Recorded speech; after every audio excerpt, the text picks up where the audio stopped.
नमस्कार दोस्तों, जय हिंद जय भारत।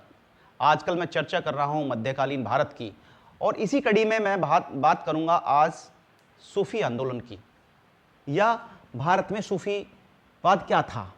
तो भारत का सूफीवाद,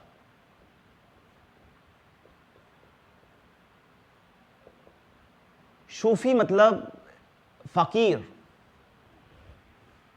या कह सकते हैं कि सूफीवाद का इतिहास लगभग 1000 वर्ष पुराना है। जैसे ही भारत में मुस्लिम आक्रांताओं ने आक्रमण किए और यहाँ पर जो है अपना स्थान बनाया, यहाँ पर वो रहने लगे, तो साथ में धर्म का प्रचार भी हुआ।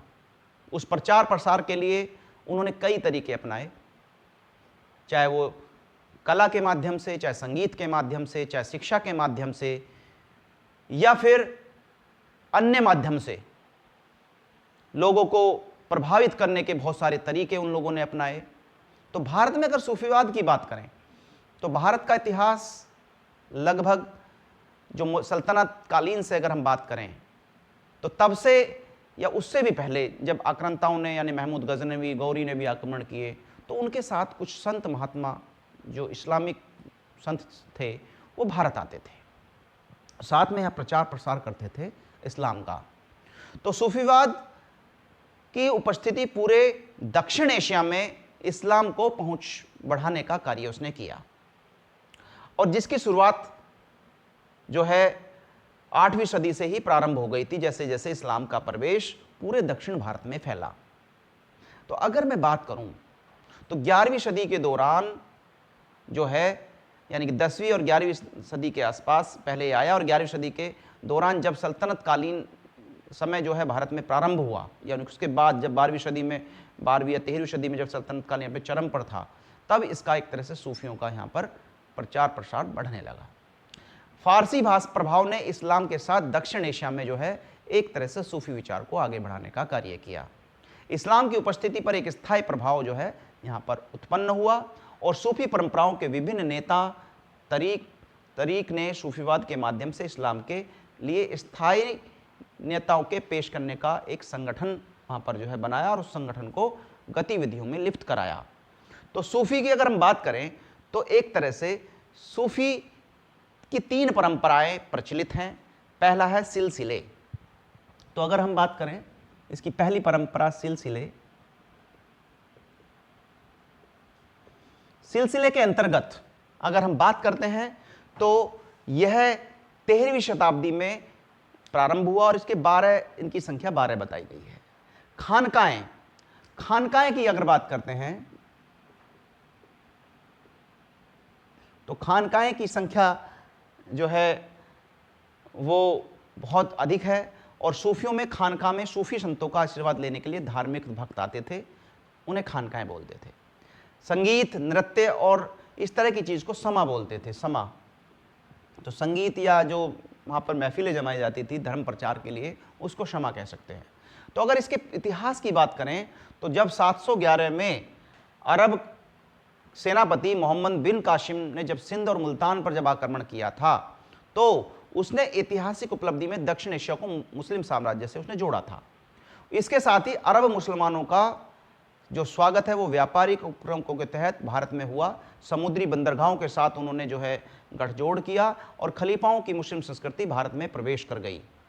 भारत को भूमध्य सागरीय दुनिया और यहाँ तक कि दक्षिण पूर्व एशिया से जोड़ने वाला यह व्यापार मार्ग मतलब जब 9वीं सदी तक लगभग सही रहा, और इसमें कई सारे जो खलीफा थे उनका भी इसमें बड़ा रोल रहा। इस्लाम की रहस्यवादी परंपरा ने बगदाद, इराक, फारस से फैलते हुए ईरान, अफगानिस्तान के रूप में, और धीरे धीरे इसमें भारत में प्रविष्ट हुई। तो अगर हम बात करें अरबी और फारसी ग्रंथों के अनुवाद पर जो जोर हुआ, कुरान, हदीस या जो सूफी साहित्य था, उनको शाब्दिक भाषा में भारत में जो इस्लामीकरण की जो गतिविधियां हुई, वो एक तरह से सूफियों ने इसे फैलाया।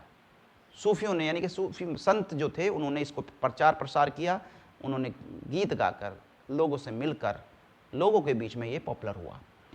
13वीं सदी में 1206 से 1226 के अंतर्गत जब दिल्ली सल्तनत पर गुलाम राजवंश था, तो एक तरह से इसकी जो गति है वो तेज हो गई, और एक तरह से जो 5 राजवंश हुए उनके बीच एक तरह से सूफीवाद जो है वो धीरे धीरे फैलने लगा।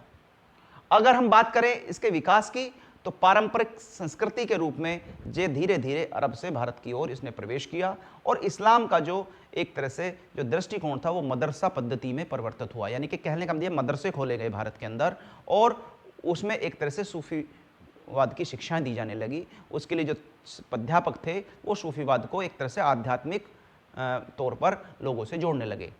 उसके बाद सूफी खानका जो है इस्लाम जैसे जैसे धीरे धीरे भारत में फैलने लगा तो धर्मशालाएं बनाने लगी, लॉन्स बनाने जाने लगे, सामुदायिक केंद्र बनाने लगे जहां पर सूफी रहते थे और वहां से वो प्रचार प्रसार अपना करते थे। तो प्रारंभ में सूफी खानका जीवन में मास्टर शिक्षक या शेख के रूप में लोगों से संबंध बनाते थे, लोगों के साथ जुड़ते थे।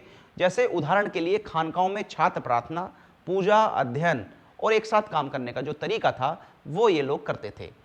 उसके बाद मदारिया उत्तर भारत में विशेष रूप से उत्तर प्रदेश, बिहार, बंगाल, नेपाल, बांग्लादेश में एक लोकप्रिय सूफी आदेश या तारीख बोलते हैं इसको के सदस्य थे।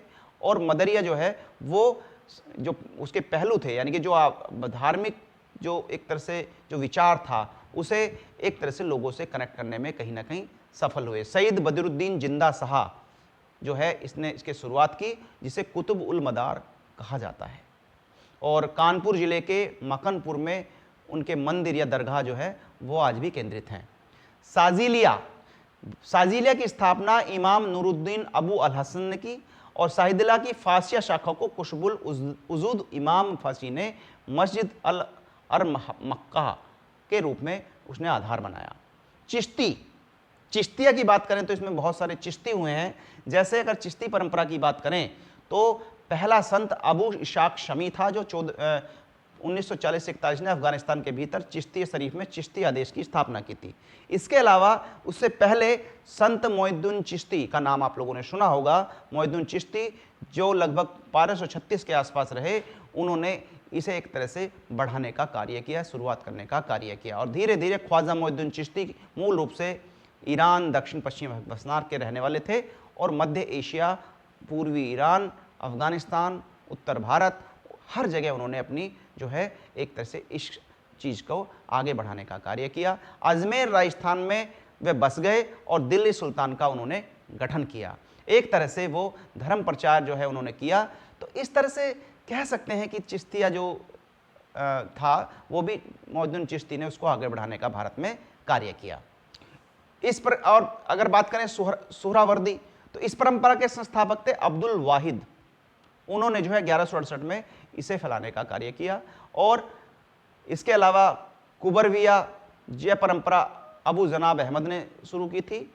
नक्शबंदिया ये भी जो है याकूब यूसुफ अल हमदानी ने इसे स्थापित किया था। मुजदादिया, सरवरी कादरी, इस तरह की बहुत सारी विभिन्न जो है परंपराएं चलती रही। संगीत का प्रभाव रहा। धीरे धीरे जो है सूफी जो है वो संगीत के माध्यम से धर्म का प्रचार प्रसार भारत में करने लगे। तो सूफीवाद का प्रचार प्रसार भारत में हुआ और कहीं ना कहीं राजनीतिक रूप से भी प्रेरित था और हिंदू मुस्लिम एकता को वो एक तरह से इस्लामीकरण करने में सफल रहे। तो ये जो मेरा वीडियो है ये सूफीवाद पर केंद्रित था, कैसे कैसे सूफीवाद भारत में फैला और साथ में भारत में इस्लाम भी फैलने लगा। तो ये वीडियो शायद मैं कुछ हद तक समझाने में आपको प्रयास कर रहा था और शायद कुछ समझ में भी आएगा, क्योंकि इसकी जो टर्म्स हैं थोड़ी सी टफ हैं, लेकिन इतिहास के छात्रों को थोड़ी सी जानकारी इससे ज़रूर मिलेगी। और आगे भी मैं और वीडियो लेके आऊँगा। तब तक के लिए मैं आप लोगों से विदा लेना चाहूँगा। तब तक के लिए नमस्कार, जय हिंद, जय भारत, धन्यवाद।